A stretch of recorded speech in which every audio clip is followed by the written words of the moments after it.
अच्छा जी, so last time हम कर रहे थे प्रेशर इंटीग्रल पे काम कर रहे थे। हम देखना चाह रहे थे कि स्टार के अंदर जो प्रेशर है वो कहाँ से आता है, क्योंकि उससे पहले हमने हाइड्रोस्टैटिक इक्विलिब्रियम था और उसमें ग्रेविटेशन की तो हमने बात की थी। ग्रेविटेशन इनवर्ड फोर्स है आपकी, आउटवर्ड प्रेशर जो है उसके बारे में हमें नहीं पता था कि ये कहाँ से रहा है।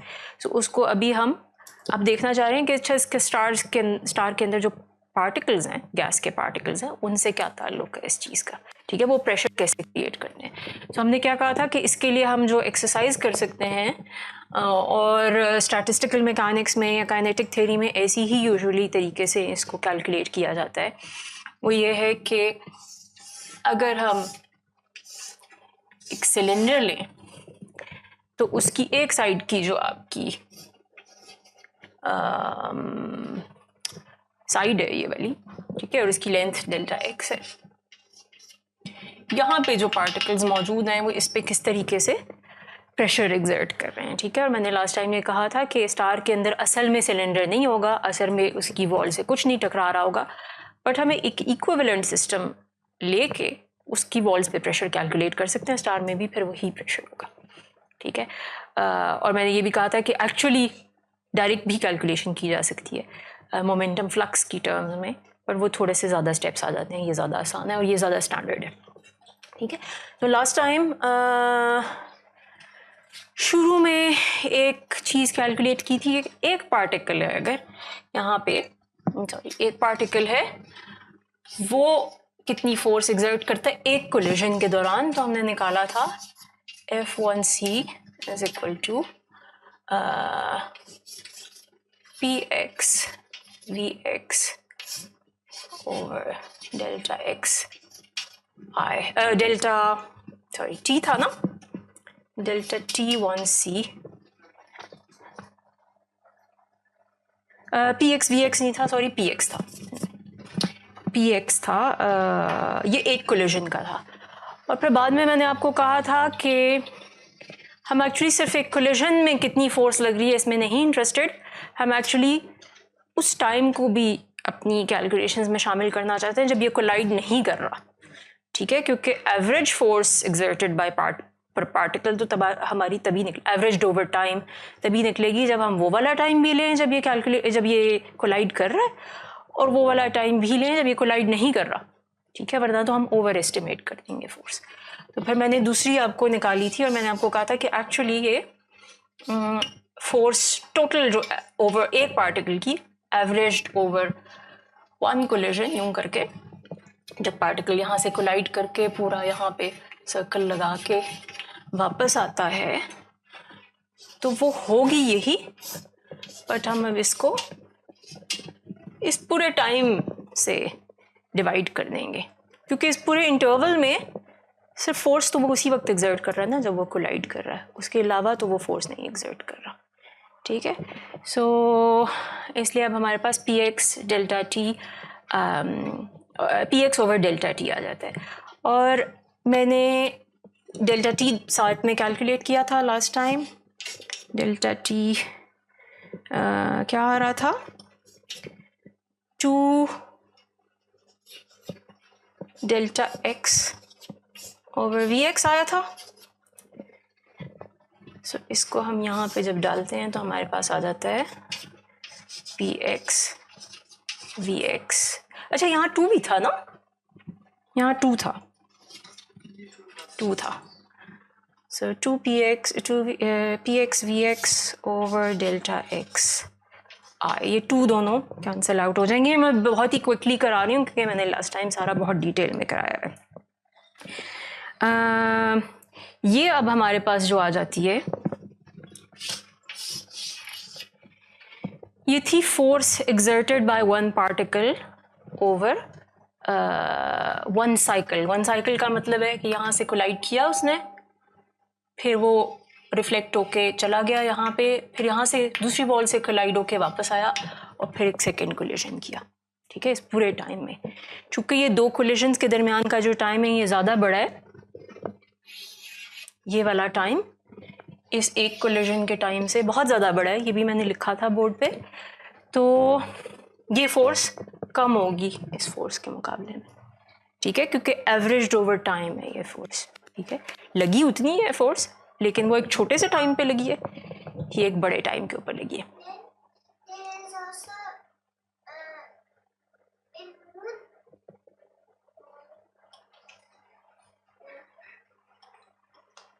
हाँ, आप बेशक बाद में पूछ लेना मुझसे, ठीक है, पूछ लेना। अच्छा, सो ये हो गया force exerted by one particle है, वन पार्टिकल और averaged over time.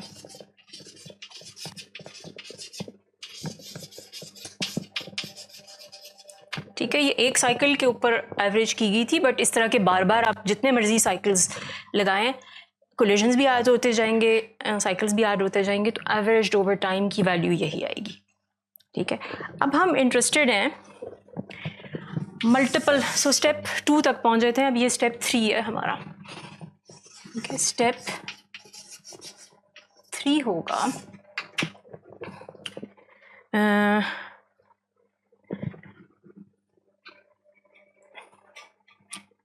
Particle at speed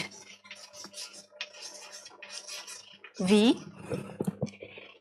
ये था one particle average over time, ये होगा particle at speed v averaged over time भी होगा, ओवर टाइम उसी तरह जिस तरह पीछे किया, but averaged over many particles भी होगा,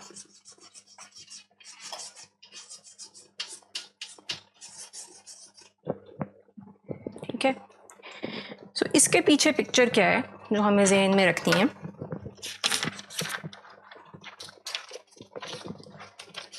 यहाँ पे अभी हमने देखा एक पार्टिकल कोई फोर्स एक्सर्ट कर रहा है, ठीक है, लेकिन असल में क्या है, इस सिलेंडर के अंदर बहुत सारी पार्टिकल्स हैं और सब उसके साथ टकराएंगे, मतलब इसके साथ आपका जो बलून था, जो मैंने पिछली दफ़ा बलून की पिक्चर भी दी थी, सो बलून में जो प्रेशर एक्सर्ट हो रहा है, गैस अंदर की बाहर की तरफ प्रेशर एक्सर्ट कर रही है, वो क्या कर रही है, बलून के अंदर ढेर सारे पार्टिकल्स हैं, सब के सब कभी ना कभी वॉल्स के साथ टकराएंगे, ठीक है। वो क्या करेंगे, कोई पार्टिकल इस एंगल पे आके टकराएगा, कोई इस पे करेगा, कोई इस पे करेगा, and so on, you know, her direction में पार्टिकल्स जाएंगे और उस वॉल के साथ कोलाइड कर सकते हैं। अच्छा, और लास्ट टाइम मैंने पिक्चर जो आपको बताई थी वो और क्या थी, इन सब की स्पीड्स भी फ़र्क है, ठीक है, ना सिर्फ इनकी डायरेक्शंस फ़र्क हैं, रैंडम डायरेक्शंस में ये जा रहे हैं, बल्कि इनकी स्पीड्स भी फ़र्क हैं, ठीक है। किसी की स्पीड ज़्यादा है, किसी की स्पीड कम है, ठीक है। बाद में हम एक्चुअली इनकी स्पीड्स की डिस्ट्रीब्यूशन भी देखेंगे कि क्या होती है, लेकिन आज नहीं। सो इन सब की स्पीड्स भी फ़र्क हैं। अब हम क्या कर रहे हैं अभी, क्योंकि पहला स्टेप था एक हमने पार्टिकल ले लिया, उसकी एक कोलिजन देखी, दूसरा स्टेप ये हुआ कि एवरेज ओवर टाइम कर दिया कि कितनी फोर्स उसने लगाई। अब तीसरा स्टेप ये है कि अब हम मल्टीपल पार्टिकल्स ले रहे हैं, लेकिन अभी भी हम सारे नहीं ले रहे, हम सिर्फ वो ले रहे हैं जिनकी स्पीड v है, कि हमने अपना आपको फिक्स कर लिया, सिर्फ एक स्पीड वालों को मैं करूँगी, देख रही हूँ फ़िलहाल, और बाद में हम स्पीड के ऊपर इंटीग्रेट करके देखेंगे, हमारे पास मल्टीपल स्पीड्स वाले पार्टिकल्स आ जाएंगे, ठीक है। सो इसको अगर हम देखते हैं, हम कहेंगे particles at speed v but any direction, ठीक है। मैंने जान के वेलोसिटी का लफ्ज़ नहीं यूज़ किया, वेलोसिटी इनकी फिक्स नहीं है, स्पीड फिक्स्ड है, और इसका क्या मतलब है कि v is different, v vector जो है आपका वो डिफरेंट है, बट v स्पीड जो है, इसका जो मैग्नीट्यूड है वो फिक्स्ड है।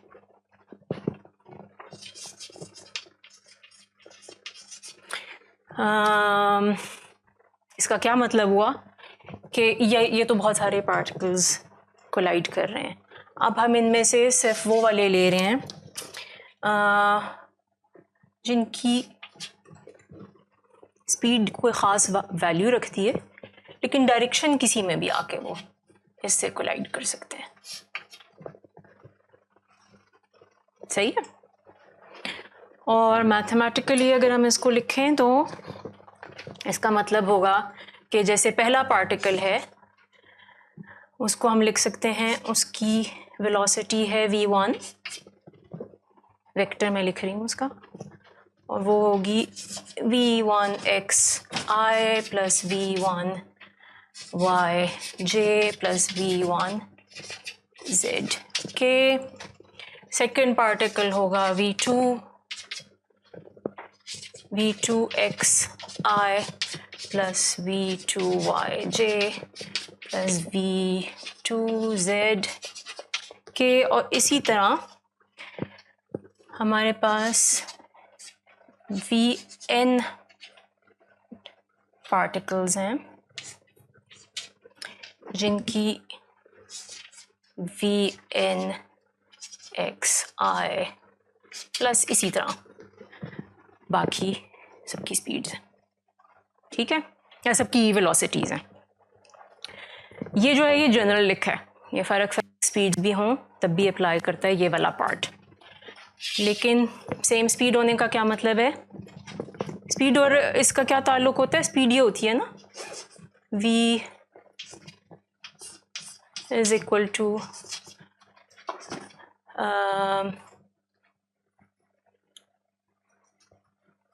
vx square plus vy square plus vz square,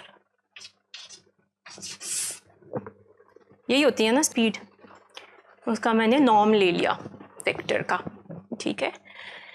सो यहाँ पे क्या होगा कि अगर मैं सबकी स्पीड्स निकालूं v1 की तो वो बराबर होगी v2 के, वो बराबर होगी vn के, ठीक है। मैथमेटिकल पिक्चर जो है मैं एक्सप्लिसिटली इसलिए लिख रही हूँ ताकि सबको ये क्लियर हो जाए, क्योंकि कुछ लोगों ने ये पहले की हुई होगी इस तरह की चीज़, कुछ लोगों ने नहीं की हुई होगी, इसलिए इसको मैं एक्सप्लिसिटली लिख के बता रही हूँ। वैसे तो ये समझ आ जाती है कि इसका क्या मतलब है v फिक्स्ड, ठीक है। सो ये जो कंपोनेंट्स हैं आपके v1x, v1y, v1z, ये सबके फ़र्क होंगे, लेकिन इनका आपस में कुछ इस तरह का v1x, v1y, v1z का आपस में सबका इस तरह से ताल्लुक़ होगा कि जब हम सबका बारी बारी इस तरह से सम लेंगे और उसका स्क्वायर रूट लेंगे तो सारे बराबर आ जाएंगे, ठीक है।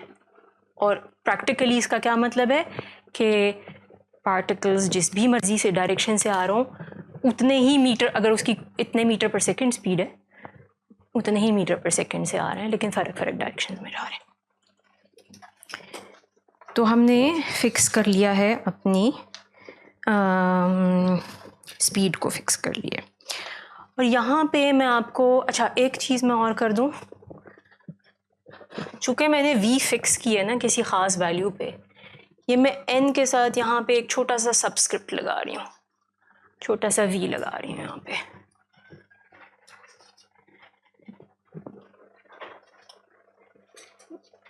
क्योंकि बाद में किसी और स्पीड के लूँगी तो फिर उनमें डिस्टिंग्विश नहीं मैं कर पाऊँगी, ठीक है।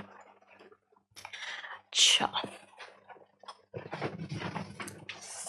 यहाँ पे एक छोटा सा एक साइड नोट शुरू कर रही हूँ, और वो है वेलोसिटी स्पेस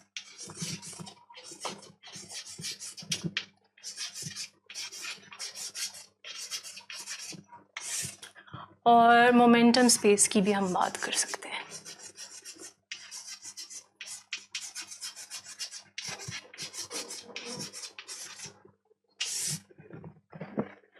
स्पेस जब हम नॉर्मली बात करते हैं तो हम क्या करते हैं, 3 डायमेंशन में बात करते हैं ना, हम कहते हैं x एक्सिस, y एक्सिस और z एक्सिस, है ना।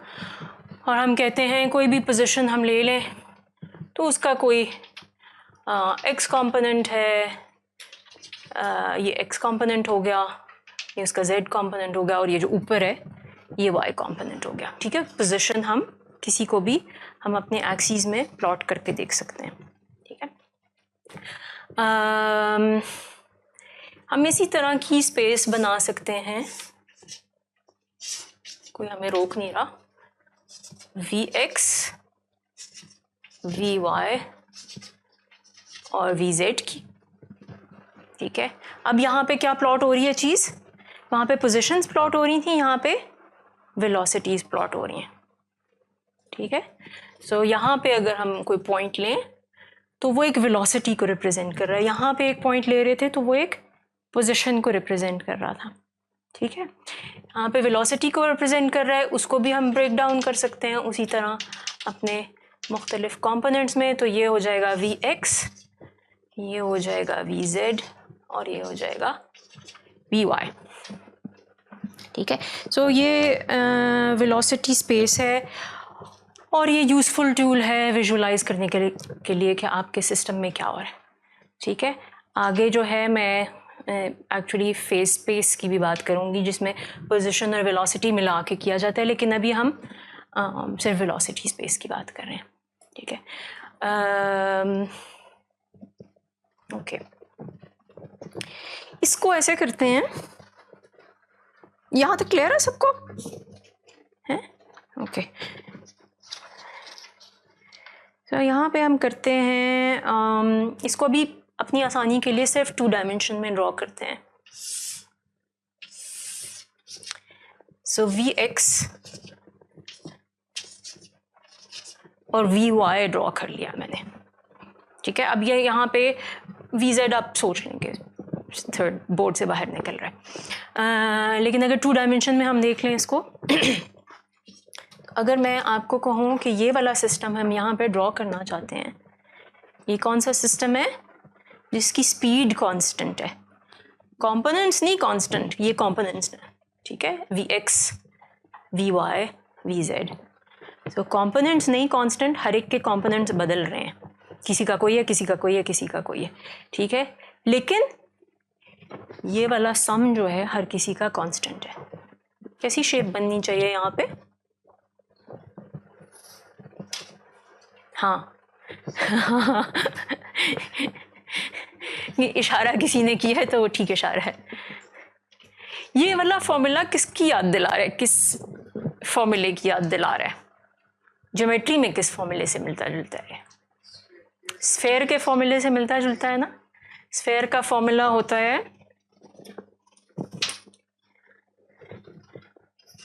r square is equal to x square plus y square plus z square, है ना, जिसको हम यूं भी लिख सकते हैं r is equal to x square plus y square plus z square का स्क्वायर रूट, ठीक है।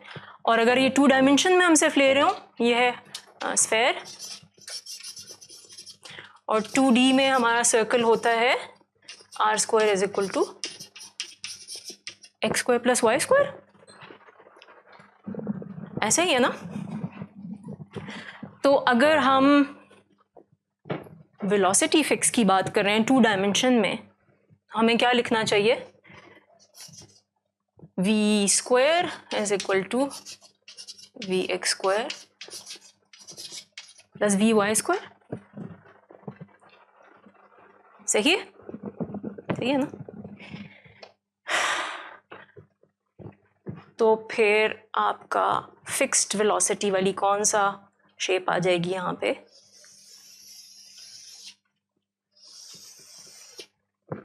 ये आ जाएगी, ठीक है। इस वेलोसिटी स्पेस के अंदर इसके ऊपर जितने भी पॉइंट्स होंगे उन सब की स्पीड एक होगी, लेकिन वेलोसिटीज फर्क हो सकती हैं। इसका क्या मतलब है, कोई किसी डायरेक्शन में जा रहा होगा, कोई किसी डायरेक्शन में जा रहा होगा, कोई किसी डायरेक्शन में जा रहा होगा, लेकिन ओवरऑल स्पीड उनकी उतने मीटर पर सेकेंड ही होगी, ठीक है। हम ऐसे करते हैं कि हम अपना आप को कन्विंस करने के लिए 2-3 पॉइंट्स ले लेते हैं इसके ऊपर। सो फॉर इंस्टेंस अगर मैं लूँ, ये एक पॉइंट लेते हैं यहाँ पे ए, ठीक है। ए को लेते हैं। अच्छा, इसका रेडियस हमने क्या कह दिया, वी है, वी है, ठीक है।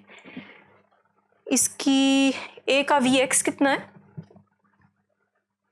एक्स एक्सिस के अलॉन्ग कितना है, नहीं वी में आना चाहिए आपका जवाब,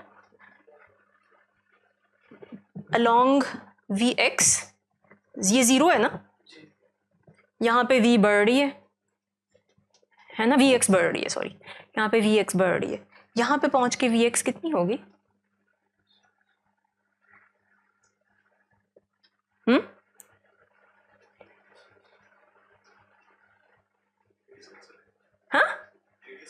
हाँ radius of the circle v के बराबर होगी ना, क्योंकि इस पॉइंट के ऊपर, इस सॉरी सर्कल के ऊपर सारे पॉइंट्स का डिस्टेंस वी है यहां से,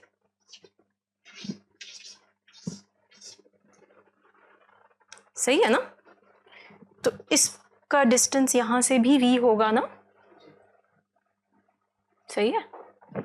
सो इसका वी एक्स बराबर होगा वी के। ये इसलिए कंफ्यूज कर रहा है लोगों को क्योंकि ये वी एक्स और वी वाई लिखे हुए हैं। अगर मैं यहाँ पे दूसरा बना दूँ, क्योंकि लोग कंफ्यूज हो रहे हैं,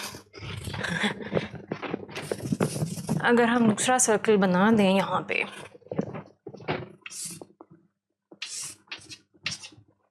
एक्स और वाई, और मैं कह दूँ इसका जो रेडियस है वो है आर, इसके कोऑर्डिनेट्स पता है किसी को कि क्या है,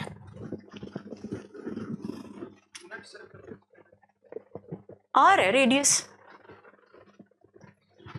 इस पॉइंट के क्या कोऑर्डिनेट्स हैं, एक्स इज इक्वल टू कितना है, और x is equal to r और वाई इज इक्वल टू 0। तो वही चीज़ यहाँ पे करनी है, सिर्फ एक्स और वाई के बजाय अब हम वी एक्स और वी वाई यूज़ कर रहे हैं। तो यहाँ v x is equal to v हो जाएगा और we Y is equal to 0। ठीक हो गया। दूसरा पॉइंट ले लेते हैं, ये इसको हमने कह दिया बी, ठीक है। और चूंकि यहाँ पे ज़्यादा आसानी हो रही है तो हम इसको ले लेते हैं। पहले यहाँ पे कोऑर्डिनेट्स बताएं, इसका x इज इक्वल टू कितना है, x इज इक्वल टू 0 और y is equal to r। तो यहाँ v x is equal to 0 और we Y is equal to r। और c भी ले लेते हैं आखिरी एक है, we Y is equal to V, हाँ thank you, V Y is equal to V है। और यहाँ पे एक और ले लेते हैं,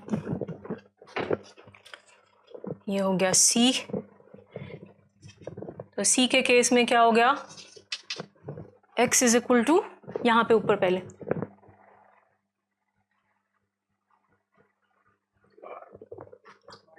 माइनस आर, हाँ वहाँ पे माइनस वी होगा, यहाँ पे माइनस आर होगा, क्योंकि x यहाँ पे पॉजिटिव डायरेक्शन में जा रहा है, यहाँ नेगेटिव डायरेक्शन में जा रहा है, पर कितना नेगेटिव जाना है, आर के बराबर जाना है, इसलिए ये माइनस आर होगा। और y इज इक्वल टू है ये x एक्सिस पे ही, तो 0 हो जाएगा, ठीक है। और यहाँ पे c जो है वो होगा हमारा V x is equal to minus V और we Y is equal to 0, ठीक है। ये मैंने एक्सिस के ऊपर पॉइंट्स लिए हैं। यहाँ पे अगर कोई मैं सेंटर में कोई फ़र्क पॉइंट ले लूँ तो ये दोनों फिर नॉन ज़ीरो होंगे, ठीक है। लेकिन इन तीनों केसेस में या चारों, अगर चौथा भी हम कोई दरमियान वाला भी कंसिडर कर लेते हैं, इसको मैं बाद में बना दूँगी दोबारा।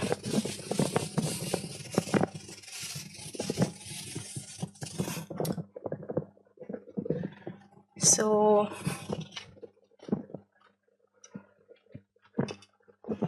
हमारे पास था ए, बी और सी, और डी हमने कहा था कोई जनरल पॉइंट भी ले सकते हैं जिसमें सब कुछ नॉन ज़ीरो हो, नॉन ज़ीरो। यहाँ पे अगर हम वी स्क्वायर कैलकुलेट करना चाहें तो क्या बनता है, वी स्क्वायर है ना, वी जीरो वी का स्क्वायर, ठीक है ना, ये हो जाएगा वी का स्क्वायर प्लस जीरो का स्क्वायर, क्योंकि हम ये वाला फॉर्मूला यूज कर रहे हैं, है ना, ये डिस्टेंस फ्रॉम द सेंटर उसका कैलकुलेट हो रहा है, सो वी स्क्वायर आ जाएगा। सेकेंड वाले का करें, उसका क्या होगा, वही चीज होगी, है ना, वो अब इस केस में हो जाएगा जीरो का होल स्क्वायर प्लस वी का होल स्क्वायर, तो बात तो वही होगी, आपके पास वी स्क्वायर आ गया। और थर्ड केस में आपका हो जाएगा माइनस वी का स्क्वायर प्लस जीरो का स्क्वायर, यहाँ पे भी वी आ जाएगा, ठीक है। जो आपका फोर्थ केस था जो मैंने आपको कहा था, कोई रैंडम यहाँ पे कोई पॉइंट ले लें जिसमें वी एक्स भी ज़ीरो ना हो और v x not equal to zero, v y not equal to zero. यहाँ पे ऑल्दो मैंने कोई वैल्यू ऐसी नहीं ली, बट होना यही चाहिए, क्यों, क्योंकि सर्कल के ऊपर है,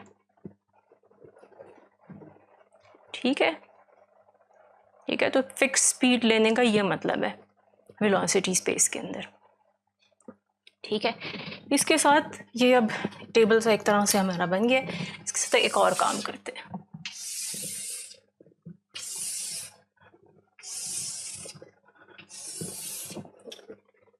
अगर मैं आपसे कहूँ मुझे एवरेज वी एक्स बताएं इसमें कि इस केस में कि क्या है, अच्छा अब इसका क्या मतलब है, मैं क्या कहना चाह रही हूँ एवरेज वी एक्स से, इसका ये मतलब है कि मेरे ढेर सारे पार्टिकल्स हैं,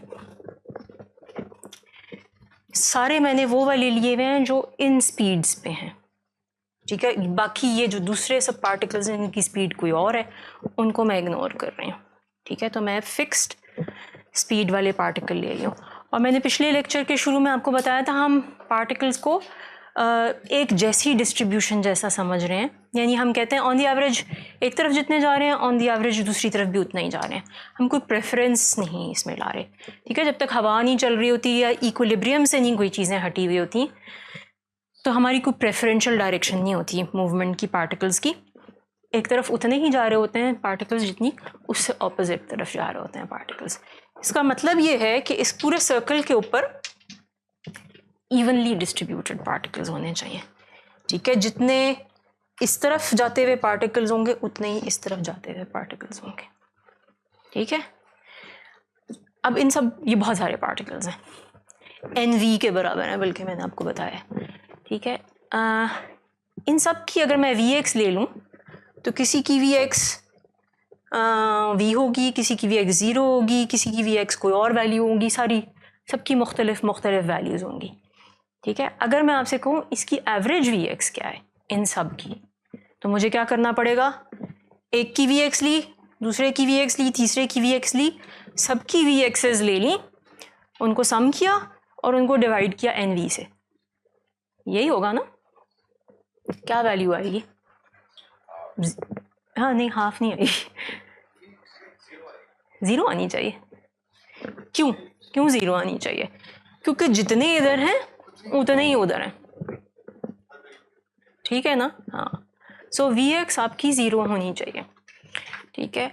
और ये एक्चुअली इन सब खैर ये केसेस में तो अब हम नहीं कहेंगे, ये केसेस में नहीं आती एक्चुअली, ये ओवरऑल होगी, ठीक है। ये सबके लिए सबका ऐड होकर एक तरह से वी एक्स जो है आपकी ज़ीरो आ जाएगी। और यही चीज़ वी एक्स के अलावा बाय द वे ये वी वाई पे भी अप्लाई करेगी और वी जेड पे भी अप्लाई करेगी ना, क्योंकि प्रेफरेंशियल तो मेरी कोई डायरेक्शन है ही नहीं, मेरा सिस्टम हर डायरेक्शन में एक ही जैसा है, ठीक है। So v x is equal to v Y is equal to v z, सबके एवरेजेस होंगे, हाँ वैल्यूज़ नहीं बराबर, एवरेजेस बराबर हैं और वो ज़ीरो के बराबर है। अच्छा इससे एक स्टेप और आगे भी चलते हैं। अब अगर मैं आपसे कहूँ कि यहाँ पे हम करना चाह रहे हैं वी एक्स स्क्वायर, अब हम क्या कर रहे हैं, हम करना चाह रहे हैं एक पहले पार्टिकल का Vx लिया, उसको स्क्वायर किया, दूसरे पार्टिकल का Vx लिया, उसको भी स्क्वायर किया, तीसरे पार्टिकल का सबका स्क्वायर स्क्वायर सबके करते गए, सारों को स्क्वायर्स में ला दिए। ठीक है, यहाँ हमारे पास ये आती है term v1x square plus v2x square plus v3x square plus vn x square, और इस सारे को हम nv से डिवाइड कर देंगे तो हमारे पास एवरेज ऑफ vx स्क्वायर्स आ जाएगी। ठीक है, ये वैल्यू आप अभी नहीं बता सकते हैं मुझे एक्चुअली। ठीक है, इसके लिए आपको पता होना चाहिए कि किस तरह से डिस्ट्रीब्यूटेड, तो हम अभी नहीं बता सकते। लेकिन क्या अगर मैं ये लिखूं, मैं पूछती हूँ आपसे बल्कि कि कैन आई राइट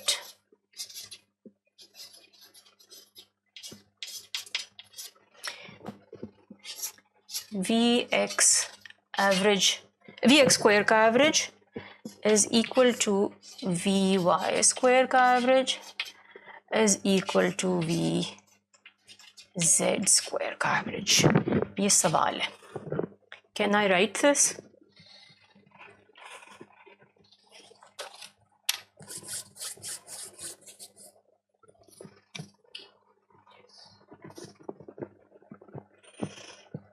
एक यस तो आ गया, कुछ कुछ कन्विंस्ड हो रहे हैं लोग।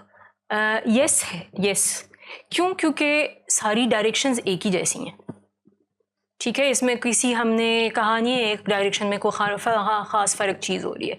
सारी स्पीड्स के पार्टिकल्स हर तरफ इक्वल ही जा रहे हैं, तो इस वजह से उनकी स्क्वायर्स के एवरेजेस भी बराबर होने चाहिए। ठीक है, तो हम इसको कह सकते हैं कि यस, और इसका जो आप इसको फॉर्मली कहते हैं, आप कहते हैं इसको कह सकते हैं आइसोट्रॉपी की वजह से या सिमेट्री की वजह से।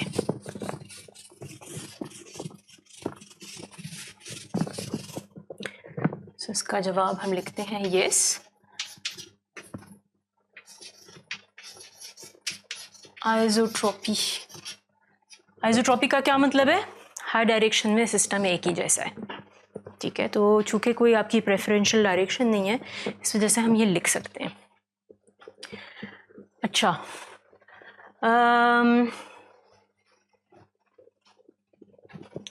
मैंने किस तरह किया था इसको?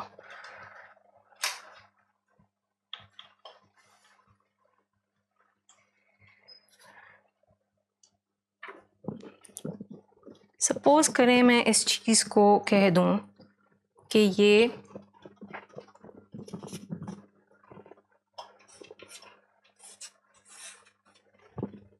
बी के बराबर है, इसका मैं कोई नाम रख देती हूँ। ठीक है, ये तीनों फ़र्क चीज़ें हैं, बी के बराबर है, तीनों एक जैसी चीज़ें हैं, और ये इनका हमने कह दिया ये बी के बराबर है। अच्छा, अब हम क्या करते हैं,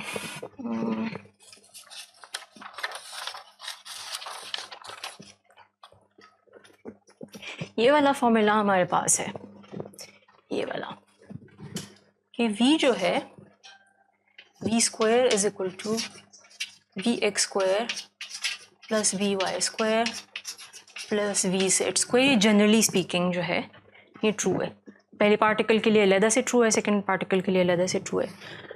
अगर मैं इसका एवरेज लूँ, एवरेज ऑफ v स्क्वायर, तो ये average of vx square plus vy square plus vz square के बराबर हो जाएगा।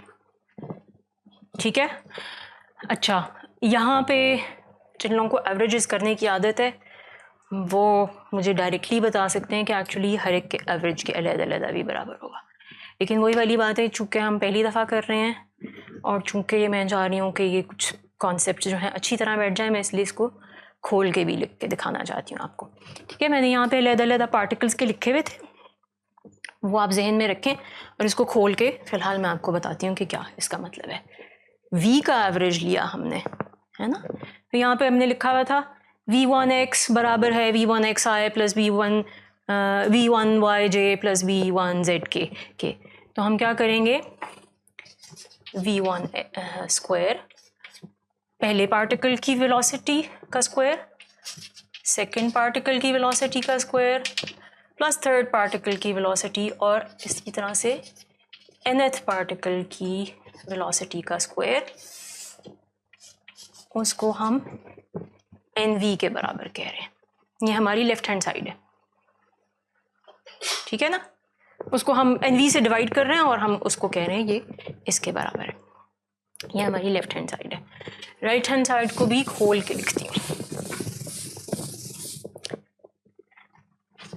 ये था पहला पार्टिकल, सॉरी ये पहला पार्टिकल था। पहले पार्टिकल का ये लिखते हैं हम, ठीक है। सो पहले पार्टिकल का ये लिखेंगे तो होगा v1 x square plus v2 x square plus v3 x, क्या हो गया सॉरी, सो v1 y square plus v1 z square, ठीक है। ये पहले पार्टिकल का लिख लिया ना मैंने, प्लस सेकेंड पार्टिकल का v2 x square plus v2 y square plus v2 z square.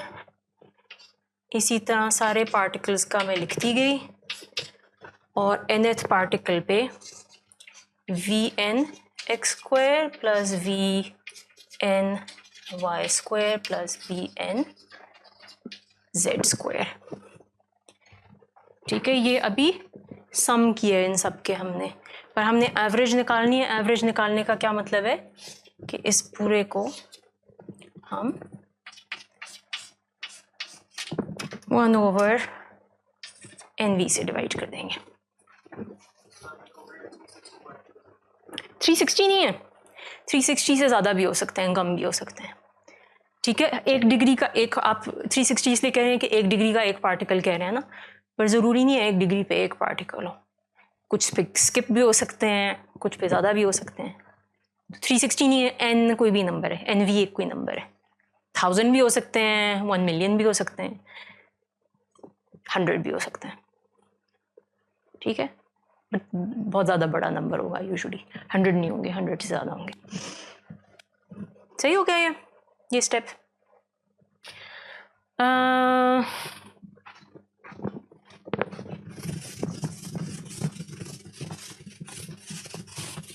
और ये याद रही, अब हमें एक सर्कल के ऊपर जो पार्टिकल्स हैं उनके लिए कैलकुलेशंस कर रहे हैं।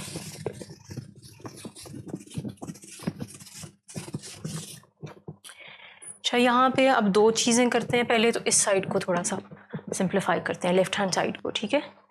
मैंने क्या कहा था, सारे हम फिक्स्ड स्पीड वाले पार्टिकल्स ले रहे हैं। ये थी इनकी v स्क्वायर थी ना सबकी, है ना। ए वाला, ए पर जो पार्टिकल था इसकी v स्क्वायर के बराबर थी, इसकी जो स्पीड थी। सेकंड वाले की भी थी, सब। चूँकि हमने सबको फिक्स किया हुआ है तो एक्चुअली ये भी v स्क्वायर के बराबर है, ये भी v स्क्वायर के बराबर है, ये सब v स्क्वायर के बराबर है। मैंने इंसिस्ट किया है ना शुरू में, मैंने इंसिस्ट किया है कि सबकी स्पीड्स एक ही होनी चाहिए।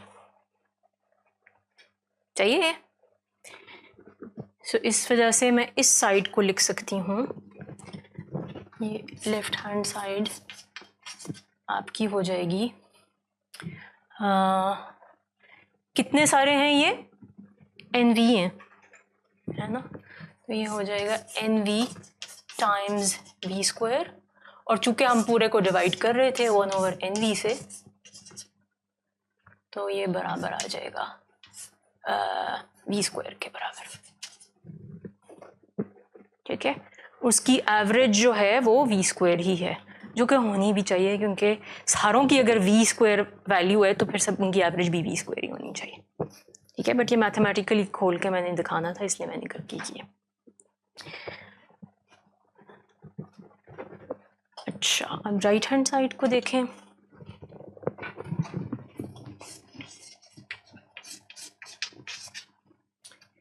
राइट हैंड साइड जो है, हर एक का v1 x square, v2 x square, vn x square ले लेते हैं। पहले x वाला कॉम्पोनेंट ले लेते हैं। तो मेरे पास इस टाइप का एक फैक्टर आ जाएगा v1 x square plus v2 x square plus vnv x square. और इसी तरह हम y वाला लिख लें, so v1 y square plus v2 y square plus vnv y square. ये बाय द वे मैं बोर्ड पे कर रही हूँ, ये वो चीज़ है जो बंदा अपने हाथ से खुद करता है तो बेहतर होती है। इसी तरह तीसरा जो है वो z वाला लिख लेते हैं, vnv z स्क्वायर। सही हो गया।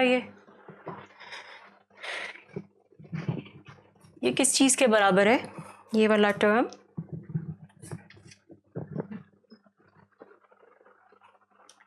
सबसे ऊपर वाला, नहीं ये वाला, ये जो सारा कुछ है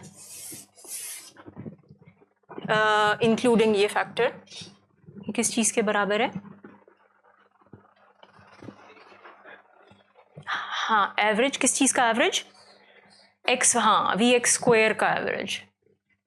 ठीक है, तो ये बराबर है वी एक्स स्क्वायर के एवरेज के, और ये बराबर है वी वाई स्क्वायर के एवरेज के, और ये बराबर है वी जेड स्क्वायर के एवरेज के। हमारा फाइनल एक्सप्रेशन क्या आ गया? लेफ्ट हैंड साइड और राइट हैंड साइड दोनों साथ लिख लें। हमारे पास आ गया v square is equal to average of we x square plus average of v y square plus average of v z square. ठीक है, ये पूरा प्रूव करके दिखाया है। ऑल्दो हम यहाँ पे डायरेक्टली भी लिख सकते थे, इसकी फॉर्म देख के ना, ये हमें पता था कि सबकी वैल्यू वी ही रखी हुई है हमने, तो यहाँ पे वी स्क्वायर ही आना चाहिए था। और इसको हम कैसे करते, आप लोगों ने शायद याद हो, sum of the average is equal to average of the sum, इस शर्त पे कि नंबर आपका सारे जिनका हम सम ले रहे हैं वो बराबर हो जिसमें उसमें। तो यहाँ पे नंबर हम बराबर ही है, क्योंकि ज़ाहिर है एक्स कॉम्पोनेंट्स उतने ही हैं जितने वाई कॉम्पोनेंट्स हैं, जितने जेड कॉम्पोनेंट्स हैं। ठीक है, तो इस sum of the average is equal to average of the sum वाला रूल यहाँ पे अप्लाई कर देते, तो यहाँ पे क्या होता, ये एवरेज ऑफ द सम है तो ये बराबर हो जाता सम ऑफ द एवरेजेस।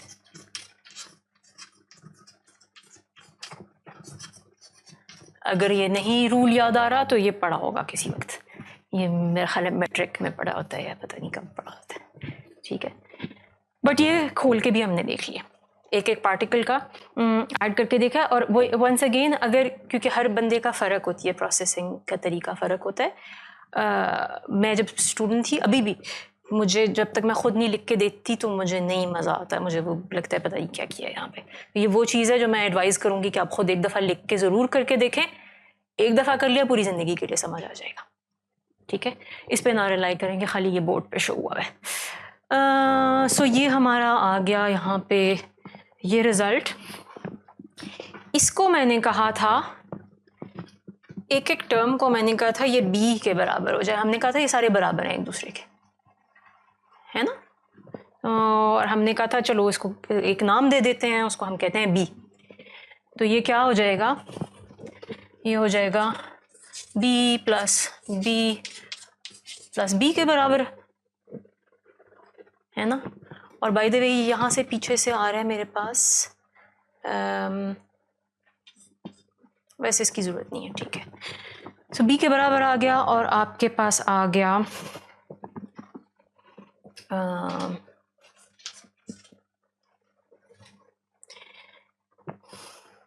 एक्चुअली मुझे इस साइड की ज़रूरत है, ये एक दूसरे के बराबर है ना।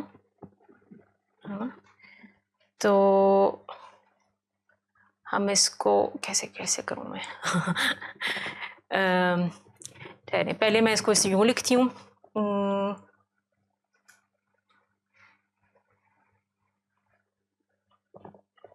या इसको यूँ लिख लेते हैं, b square is equal to 3b आ गया,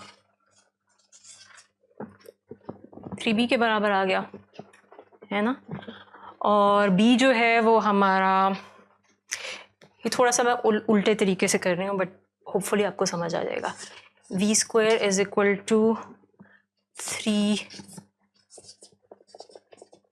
vx स्क्वायर भी लिख सकती हूँ मैं, क्योंकि b बराबर था ना एवरेज vx स्क्वायर के, मैं ये लिख सकती हूँ ना, ठीक है। तो हमारे पास ये आ गया basically, vx square is equal to vy square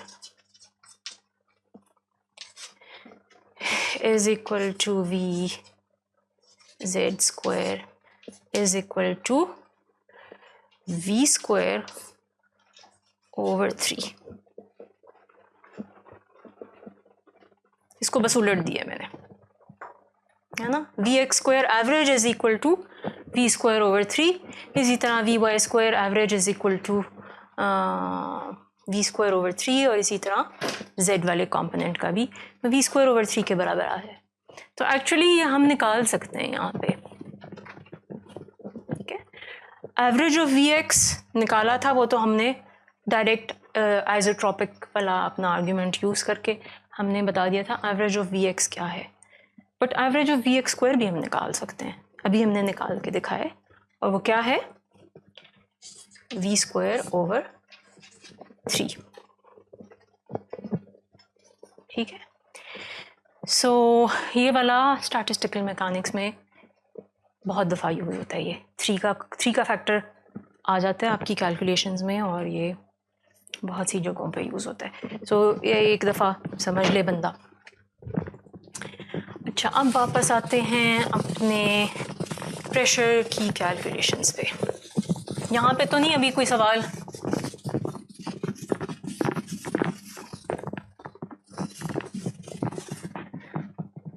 so वापस प्रेशर पे आ गए। हमने क्या कहा था कि जो हमारा सिलेंडर था, इसकी इस साइड पे पहले हमने एक पार्टिकल का एवरेज ओवर टाइम फोर्स निकाली थी, और वो थी px vx delta x i के बराबर। और अगर मैं इसको एक्चुअली मैग्नीट्यूड सिर्फ ले लूँ तो vx ओवर डेल्टा x के बराबर आ जाता है, ठीक है। वेक्टर्स मैं ड्रॉप कर रही हूँ। तो ये हो गया एक पार्टिकल का, और मैंने आपको कहा था कि स्टेप 3 जो है वो अब हमारा है मैनी पार्टिकल्स को अब हम करना चाह रहे हैं। बट कौन से मैनी पार्टिकल्स? जिन सब की स्पीड एक ही हो, डायरेक्शंस फ़र्क हो, स्पीड एक ही हो, वो सर्कल वाला केस जो भी हमने देखा है, ठीक है। तो अब हमें क्या करना होगा, अब हम एवरेज करेंगे इसको। पहले तो ये एवरेज ओवर टाइम था खाली, अब हम इसको करेंगे एवरेज ओवर NV पार्टिकल्स करेंगे। हम इसको करेंगे average over NV particles of speed v। तो इसमें क्या करना पड़ेगा, वही करना पड़ेगा जो भी हमने जिस तरह की चीज़ लिखी थी। F1 पहले पार्टिकल की force plus F2 second particle की फोर्स प्लस FNV, और एवरेज करने का मतलब है इसको हम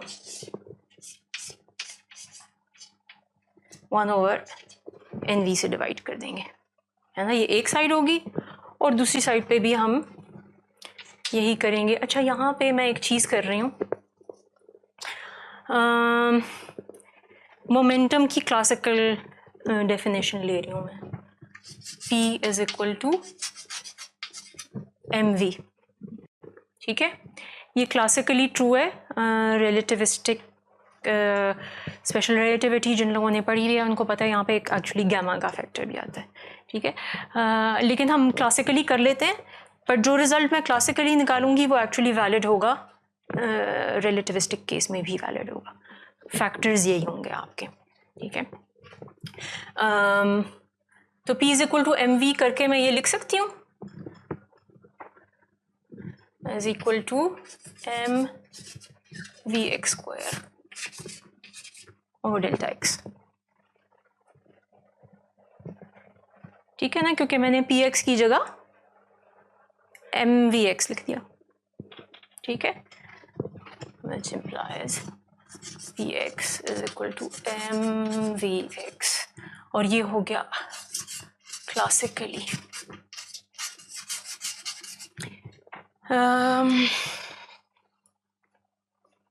तो फिर हम दूसरी साइड के साथ, हाँ, तो मैं एवरेज लेना चाह रही थी फोर्स का और एन वी पार्टिकल्स, तो दूसरी साइड पे भी मुझे इसी टाइप की चीज़ करनी पड़ेगी। डेल्टा एक्स जो है वो तो सिलेंडर का साइज़ है, एम बी सारे पार्टिकल्स का मास बराबर है, इसलिए एम ओवर डेल्टा एक्स बाहर आएंगे, 1 ओवर एन वी से यहाँ पे भी मैं डिवाइड करूँगी, और यहाँ पे आ जाएगा v1 X square plus v2 X square plus V N V x square, ठीक है। तो ये वही हो गया ना, average of we x square आ गया ना यहाँ पे, सही है। वो जो दूसरी साइड पे लिखा है मैंने, ये आपके पास आ गया यहाँ पे m over delta x average of we x square, और यहाँ पे हमारे पास, मैं अब इसका थोड़ी सी नोटेशन बदल रही हूँ,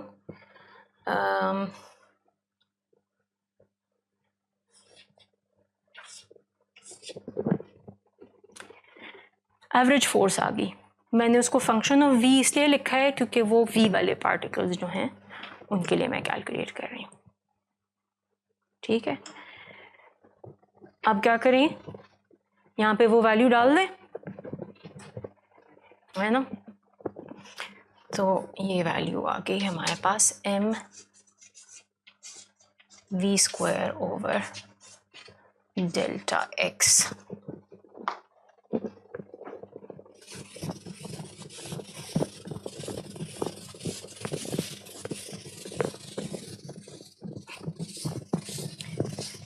ये बाय द वे अभी तक जो डेरिवेशन चल रही है ये कैरन लॉसली वाली जो बुक है उसको फॉलो कर रही हूँ, उसमें ये जो सारे स्टेप्स किए ना ये एक पैराग्राफ में लिखे हैं।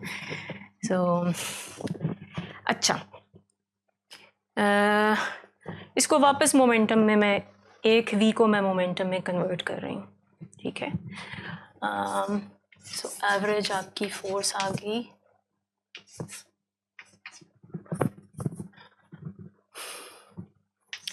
P V over delta x, ठीक है, मैंने वापस कन्वर्ट कर दिया एक को। और अगेन वही वाली बात है, आपका नॉन क्लासिकल जहाँ पे रिलेटिविस्टिक केस होता है वहाँ पे एक्चुअली ये डेफिनेशन यूज़ होती है, P is equal to gamma m v. ये अगर नहीं आता कोई बात नहीं, क्योंकि अभी मैं रिलेटिविस्टिक केस में वैसे नहीं जा रही। गैमा होता है आपका 1 over 1 minus V square over C square. So ये कैलकुलेशन, ये जो मैंने करके दिखाया है, ये मैं उस रिलेटिविस्टिक केस में भी करके दिखा सकती थी। ये सिर्फ आपको कन्विंस करने के लिए कि ये रिलेटिविस्टिक केस में भी होल्ड करता है ये रिजल्ट, ठीक है। अगर ये अभी नहीं समझ आती तो कोई बात नहीं, स्पेशल रिलेटिविटी हमने अज्यूम नहीं किया हुआ कि आपको आती है, सिर्फ आपको कन्विंस करना चाह रही हूँ, इन दोनों केसेस में ये यूज़ कर सकते हैं हम। सो ये हो गया average over many particles of the same speed. इसमें मैंने कुछ और लिखा है कि नहीं, MVP, अच्छा मेरी मिस्टेक कौन पकड़ेगा, मैंने एक मिस्टेक की है यहाँ पे।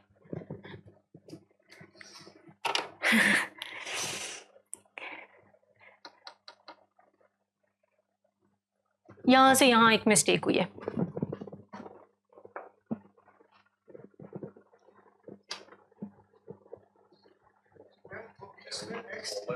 हाँ ओवर 3 है, 3 का फैक्टर भूल गई हूँ, शुक्र है अपने नोट्स भी मैंने बीच में देख लिए।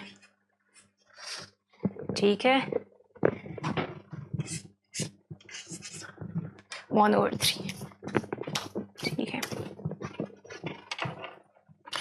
अच्छा जी, सो ये हो गया। और इसी तरह इम्तिहान में गलती से बंदा कर जाता है ना मिस्टेक, फिर आपके मार्क्स कट जाते हैं आखिरी स्टेप में आके। अच्छा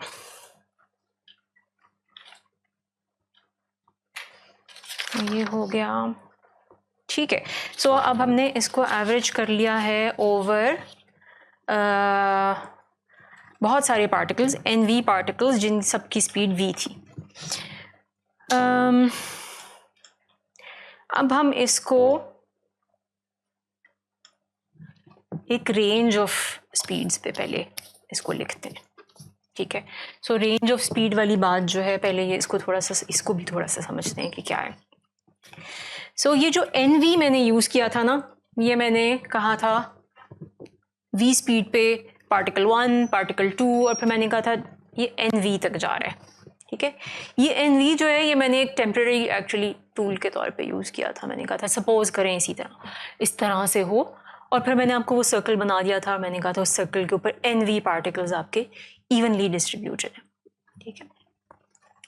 एक्चुअली जो है आपके फिज़िकल जब रियलिटी की हम बात करते हैं तो वहाँ पे इसको प्रॉपर तरीके से जब हम अप्रोच करते हैं तो हम 2 चीज़ों का ख्याल रखते हैं। एक तो ये है पहली तो माइनर सी चीज़ है। माइनर चीज़ ये है कि मैं इसको जनरल रखने के लिए ना V पे से फोकस हटा के अपना P पे फोकस ले आऊँगी, ठीक है। सो पहला पॉइंट ये है कि मैं V से अब P की बात करूँगी, और मुझे एक्चुअली शुरू से ही P की बात करनी चाहिए थी। आसान था स्पीड के बारे में बात करना, इसलिए मैंने स्पीड के बारे में बात कर ली। क्लासिकली स्पीड के बारे में बात करना और V और मोमेंटम के बारे में बात करना एक ही चीज़ है, क्योंकि आप M से मल्टीप्लाई कर देते हैं, ठीक है। बट हाँ, फोटोन वगैरह के केस में दोनों फ़र्क बातें आ जाती हैं, इसलिए मैं तो इसको जनरल रखने के लिए हम P की बात करेंगे। तो मैं अब इसको लिखूँगी F of P 1/3 PV over delta x। Classically ये बिल्कुल एक ही जैसी बात है, ठीक है। जो बुक में जिस तरह से हुआ है उन्होंने शुरू से P को ही लेके चले हुए, उनका फोकस P पे ही है, ठीक है। तो जहाँ मैं कह रही थी ना फिक्स्ड वेलोसिटी पे हम बात कर रहे हैं, वहाँ पे आप समझें कि मैंने कहा है फिक्स्ड मोमेंटम पे हम बात कर रहे हैं, ठीक है। अगेन क्लासिकली एग्जैक्टली इक्विवेलेंट हैं ये दोनों बातें। अच्छा, जो दूसरी चीज़ है वो मैं बात करूँगी कि हम ये नहीं बात करेंगे कि एग्जैक्ट P पे या एग्जैक्ट V पे कितने पार्टिकल्स थे, एग्जैक्ट उस स्पीड पे या एग्जैक्ट उस मोमेंटम पे कितने पार्टिकल्स थे। हम बात करेंगे एक ख़ास रेंज ऑफ मोमेंटा की, या एक ख़ास रेंज ऑफ स्पीड्स भी हम कह सकते हैं, लेकिन अब मैं स्पीड पे नहीं बात करना चाहती, अब मैं मोमेंटम पे बात करना चाहती हूँ। क्यों हम ये कहते हैं, एक्चुअली आपको एग्जैक्ट किसी स्पीड पे पार्टिकल मिलने की प्रोबेबिलिटी 0 होती है, बिल्कुल एग्जैक्ट किसी स्पीड पे, ठीक है। आप अगर ये उसी तरह की बात है कि आपको एग्जैक्ट किसी हाइट पे इंसान मिलने की भी प्रोबेबिलिटी कम होती है, 0 होती है। किसी भी फाइनाइट सैंपल में एक्चुअली 0 होती है आपकी प्रोबेबिलिटी। तो अगर मैं आपको कहूँ ना कि हम 1 मीटर 75 सेंटीमीटर के ह्यूमंस की बात कर रहे हैं, ठीक है।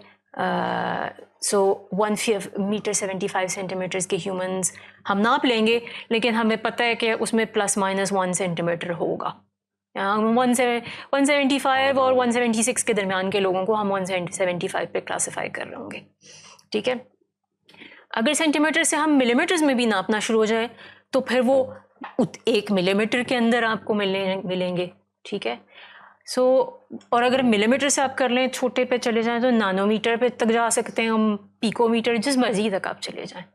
तो एक्चुअली किसी भी फाइनाइट सैंपल में किसी एग्जैक्ट वैल्यू पे आपको नहीं मिलती, कोई पार्टिकल नहीं मिलेगा जिसकी एग्जैक्ट वो स्पीड होगी, ठीक है। तो हम एक्चुअली कहते हैं उसकी प्रोबेबिलिटी 0 होती है। तो हम एक्चुअली हमेशा पार्टिकल्स एक ख़ास रेंज ऑफ स्पीड्स या एक ख़ास रेंज ऑफ मोमेंटा की बात करते हैं।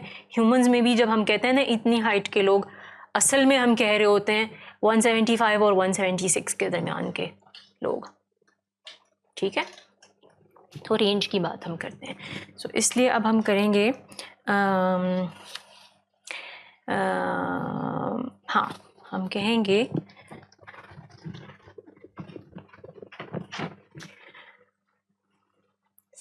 नंबर ऑफ पार्टिकल्स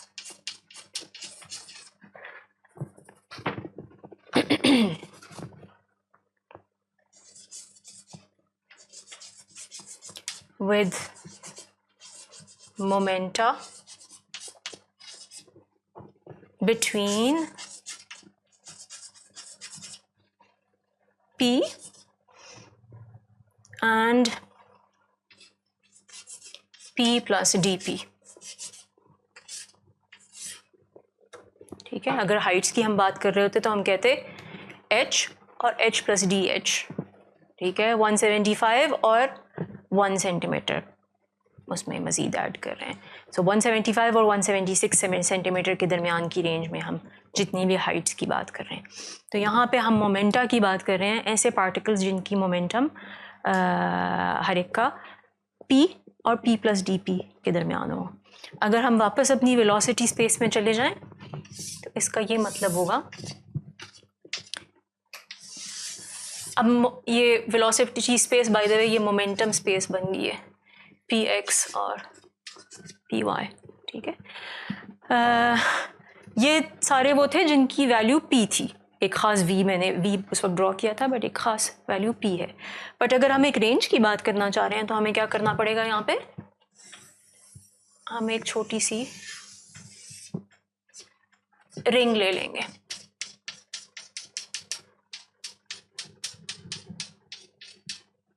और इस रिंग की थिकनेस होगी ये वाली dp,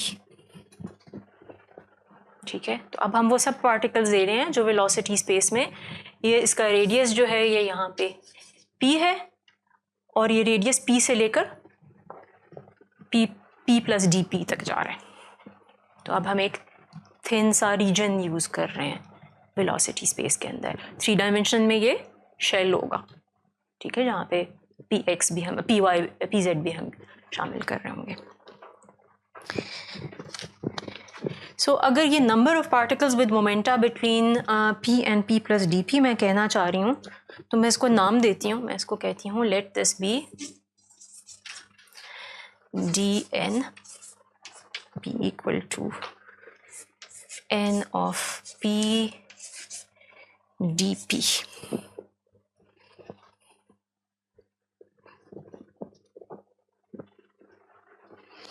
ठीक है। और ये यहाँ पे लिखती हूँ क्योंकि ये गंद मच जाएगा।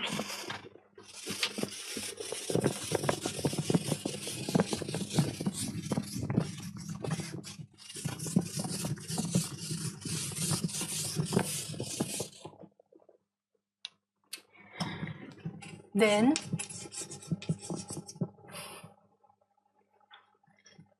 the total number of particles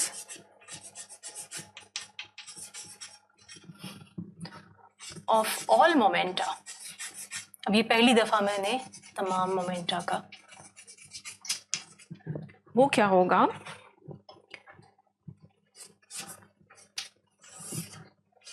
zero two infinity dn, नहीं इसको मैं खोल के लिखती हूँ,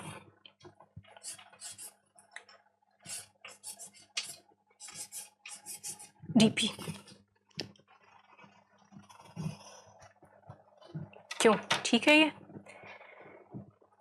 अगर number of particles between momenta p and p plus dp जो है वो छोटा सा नंबर है dn के बराबर, तो तमाम मोमेंटा वाला जो पार्टिकल्स होंगे वो फिर उसका इंटीग्रल लेके मिलेगा ना हमें, 0 to n, ये वाली ये होगा dn 0 to n, है ना। सो उस एक्सप्रेशन का मैंने इंटीग्रल ले लिया, तो एक साइड पे 0 to n जा रहे हैं और दूसरी साइड पे 0 to इन्फिनिटी मैंने लिख दिया। और ये आपके पास सारे पार्टिकल्स आ जाएंगे, ठीक है। जहाँ पे थोड़ा सा कैवियट ये होता है, स्पीड ऑफ लाइट से ऊपर नहीं जा सकती किसी की स्पीड पार्टिकल की। तो ये वैसे कहने को इनफाइनाइट लिखा हुआ है, बट टेक्निकली ये इनफाइनाइट नहीं होता, ठीक है। बट ये स्टैटिस्टिकल मैकेनिक्स में अक्सर इनफाइनाइट ही लिखा जाता है, बट उसमें अंडरस्टूड होती है ये बात।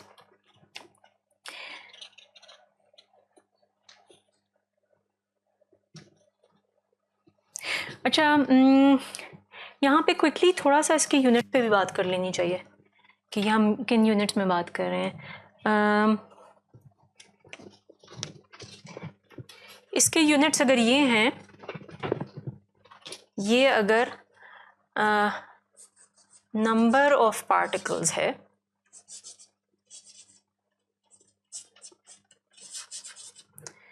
और इसके यूनिट्स जो हैं मोमेंटम के यूनिट्स हैं,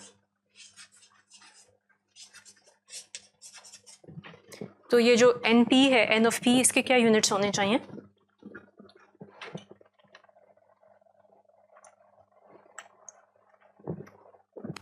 सिंपल सी बात है यहाँ पे, हाँ, नंबर ऑफ पार्टिकल्स पर number of particles per unit momentum.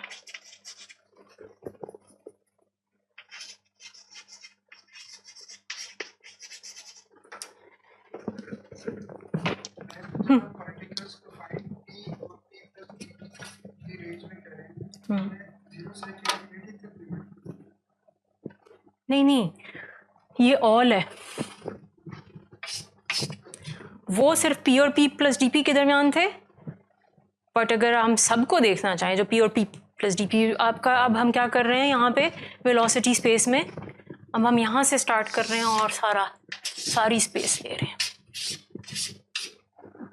ठीक है। अब हमारी लिमिट्स ख़त्म हो गई हैं। ये सिर्फ असाइड है, अभी हम ये सिर्फ आपको बताने के लिए कि हम यूनिट्स कौन से यूज़ कर रहे हैं और यहाँ पे वेरिएबल्स कौन से यूज़ कर रहे हैं। अच्छा, मैं ऐसा करती हूँ, 5 मिनट्स रह गए हैं, रेंज की बात कर दी है।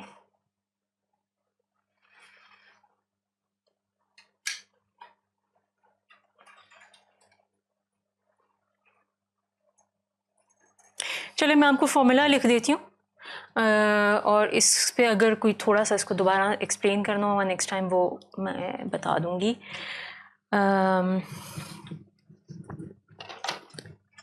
हमारी थी ये वाली फोर्स एक्सर्टेड पर by a particle, single particle जिसकी कोई स्पीड थी, ठीक है। फोर्स एक्सर्टेड ऑन, वो ये वाली आपकी side, bye particles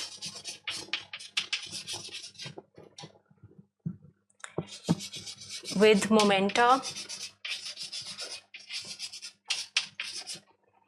in range, ये वाली p प्लस dp वो होनी चाहिए आपकी df। अच्छा, ये मैंने पहली दफ़ा कैपिटल f यूज़ किया, यहाँ पे स्मॉल f मैं यूज़ कर रही थी पर पार्टिकल के लिए, ठीक है। अभी ढेर सारे पार्टिकल्स हैं इसलिए मैं कैपिटल f पे आ गई हूँ।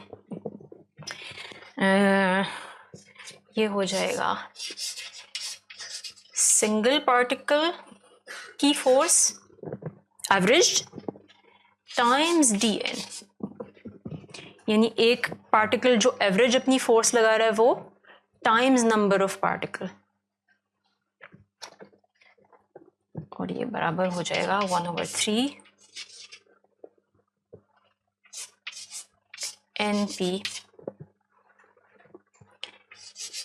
PV dP over delta x। ये है मेन अभी तक का रिजल्ट। ठीक है, हमने सिंपल क्या किए, ये एक पार्टिकल की फोर्स थी एवरेज्ड, ठीक है, एवरेज्ड ओवर टाइम थी और averaged over number of particles भी थी। ठीक है, थे इसमें NV पार्टिकल्स इसकी कैलकुलेशन में शामिल किए थे, लेकिन चूंकि हमने एवरेज दिया था तो वो एक पार्टिकल की फोर्स निकली ना। ठीक है ना, कोई स्पीड से आ रहा है, कोई स्पीड से आ रहा है, कोई स्पीड कोई इस डायरेक्शन से आ रहा है, कोई इस डायरेक्शन से आ रहा है, हर कोई फ़र्क डायरेक्शन से आ रहा है। तो ये जो सारे फ़र्क डायरेक्शन से आ रहे हैं, ऑन दी एवरेज इनमें से एक कितनी फोर्स लगा रहा है, वो ये था। तो ये एक की फोर्स थी। इसको अगर मैं नंबर ऑफ पार्टिकल्स जिनकी इतनी स्पीड की रेंज है या जिनकी इतनी मोमेंटम की रेंज है उससे मल्टीप्लाई कर दूं तो मेरे पास फोर्स एक्सर्टेड बाय ये वाले पार्टिकल्स आ जाती है, तो उस रिंग के अंदर है। सही हो गया। तो मेरा ख्याल है कि असूलन यहाँ पे कोई बहुत माइंड बॉगलिंग चीज़ होनी नहीं चाहिए। ठीक है, तो आगे फिर इसको नेक्स्ट टाइम करते हैं।